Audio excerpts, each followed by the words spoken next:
Council members, Mayor Baczynski, thank you for your time tonight.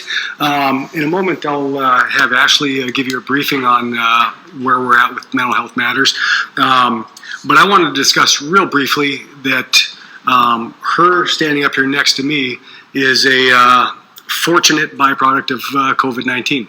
Initially, her position was scheduled to start with the Public Health Department. They've had their hands a little bit full over the last 14 months, and when Mr. Phelan and Ms. Bovette were trying to find another location to start this important life-altering position, they thought of the police department because we do have officers that specialize in mental health and trying to obtain mental health services for community members that are in need. When the offer was made to us, we immediately saw the benefit of such a partnership, and I must admit that the first couple of months of her position have not disappointed me. In fact, they very much surprised me at how much traction she's been able to gain and benefit to the community. At this point, I'll turn it over to Ms. Cleveland. Thank you. Good evening, Mayor Baczynski, members of the council. Thank you for having me tonight. So I am here to give a program update for Mental Health Matters. I have a timeline in here, so I'll get to that. Take your time. If you don't mind grabbing the lights too. Take your time, Matt. Okay, thank you. So a lot of people are ask me what is Mental Health Matters, and as Mayor Baczynski stated our mission statement, but this really came as a community call to action after suicide deaths were quite alarming in 2018. So in 2019, the schools wanted to start a mental health collaborative in the community, and they sought assistance from the mayor's office. It began as a little bit of an offshoot from the call to action for opioid response. So it was briefly named Call to Action 2.0, but we wanted to rename it to completely separate it, because although mental health is going to include those behavioral health, we don't ever want to take away from the original call to action for the opioid response. So here we are with Mental Health Matters. I don't need to repeat the mission to you, but as you read through it, you can see that it is very broad, and that is on purpose. We need this position to be able to evolve as needs evolve. COVID has certainly showed us that that is a most important aspect. And hopefully through embodying this mission in the entire program, then our community will be an emotionally healthy place to live, where people are going to receive the support they need to thrive and succeed. So I put together a little bit of a timeline. As I mentioned, the 2019 was when the group really started coming together. So January 2019 was the first community meeting, and it was very big. And a lot of what happened in between then and March 2020 was getting the name, the mission and vision, the hashtag GF Cares, and establishing different work groups. So there was an education work group, data and policy, community awareness, and community collaborations and resources, each of which had a more direct mission and vision statement of their own. So at the, and I apologize, I forget if they were monthly or weekly. We were having quite a few meetings pre-COVID, and we would break up into our different subsets and be able to tackle things in smaller groups that were more manageable than having so many voices, but also being able to come together so that we were all going on the same mission. Then in March 2020, the website was created, and there was a big kickoff event. It was at one of the local public schools, and it was well attended, and it just hit the cutoff before everything shut down. So then, as we are all very well aware, COVID-19 occurred, and we really hit pretty much a pure halt. It was really unfortunate because all of the partners that were involved, whether it was agencies or community members with vested interest, we still knew that the work was important, and maybe even more so because of COVID, but focuses had to be redirected, and not a lot was able to happen with the program itself. So then in November of 2020, this position was granted through you guys, thank you, and it was advertised, and then I was hired in February and began in the end of February as the community mental health coordinator. So the first things I wanted to accomplish was updating the website as much as possible in a short amount of time, mainly because we did really pride ourselves on having a local agency directory. So since so many things had changed through COVID, getting that up to date was a top priority, and I still am working on reaching out to actually speak to a representative from every single agency in the area and make sure that everything is accurate, figure out who has developed more telehealth services and anything else that they might be able to share with us. Some other things that we're able to learn through these phone calls is what a wait list looks like, or what wait time looks like, which is really important information when somebody is looking for treatment somewhere. We also picked up social media with Facebook, Twitter, and Instagram. You can find them all at MH Matters GF. And this is really to bring awareness to the program and all of the good work that the Grand Forks community is doing collaboratively. So I put this little spiel together. I am located at the police department, and I think a lot of people, actually I don't think, a lot of people asked who I was and what I did. So I kind of just wanted to put a little one page in my office, and what I do is promote mental wellness by engaging community agencies, which is those phone calls that are happening right now, and also networking to make sure that other partnerships are being formed to make sure that we're meeting goals. So what I do, or what that actually means, is I'm observing, studying, and researching mental health calls for service that are happening through the PD and other events that I will get to in another slide. But it's really been valuable being at the police department. I joke because I thought I came in knowing so much more than I quickly realized.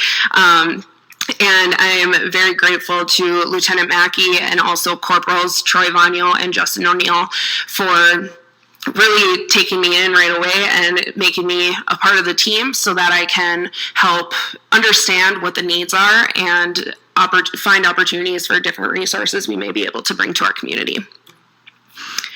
So far, some events that I have attended are Tea with a Cop at Al-Amin. I was a guest speaker for a business orientation of over 100 employees where they requested a presentation on mental health and suicide prevention, also as it relates to substance use, and discuss resources available.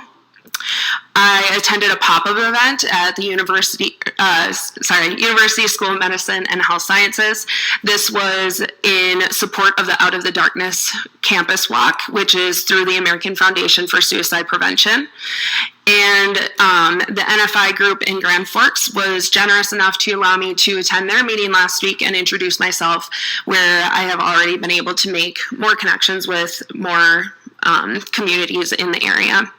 So I'm really working to collaborate with many groups to achieve local diversity and equity. So some future events that are coming up, really hitting social media hard with a big campaign for Mental Health Month.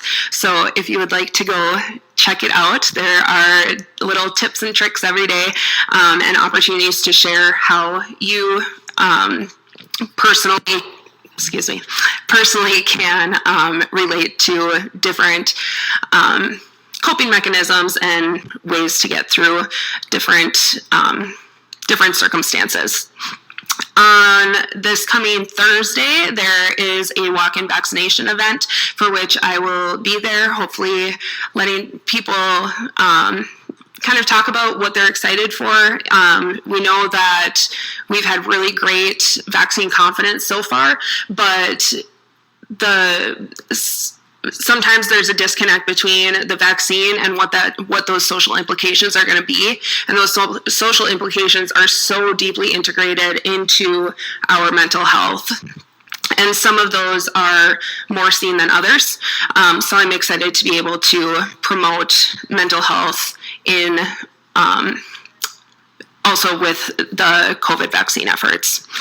On May 26th, we'll have a drive-through mental health event in partnership with Prairie St. John's from Fargo.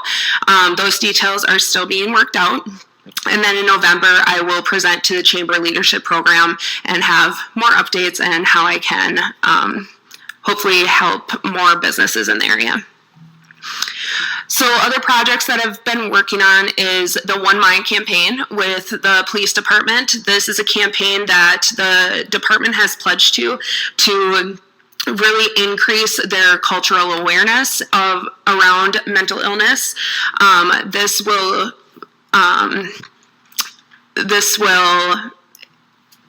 sorry, I just lost my word.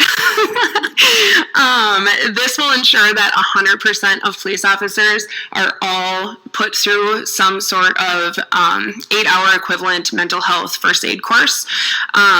This proved to be a little bit more difficult, but I was able to work with officers in the office to find a replacement program for which the training sergeant will be able to get all of our officers through. So that was a big win. I've also been able to go on follow-up visits and be included in team discussions regarding different resources and situations that are happening, whether that is from a crisis call or other partnering agencies that just need to brainstorm among other people, because it's just, some situations are so complex that you want to get more people talking in the same space to be able to find results. Looking forward to additional events. There's an event calendar on the website as well, and it also includes the local support groups.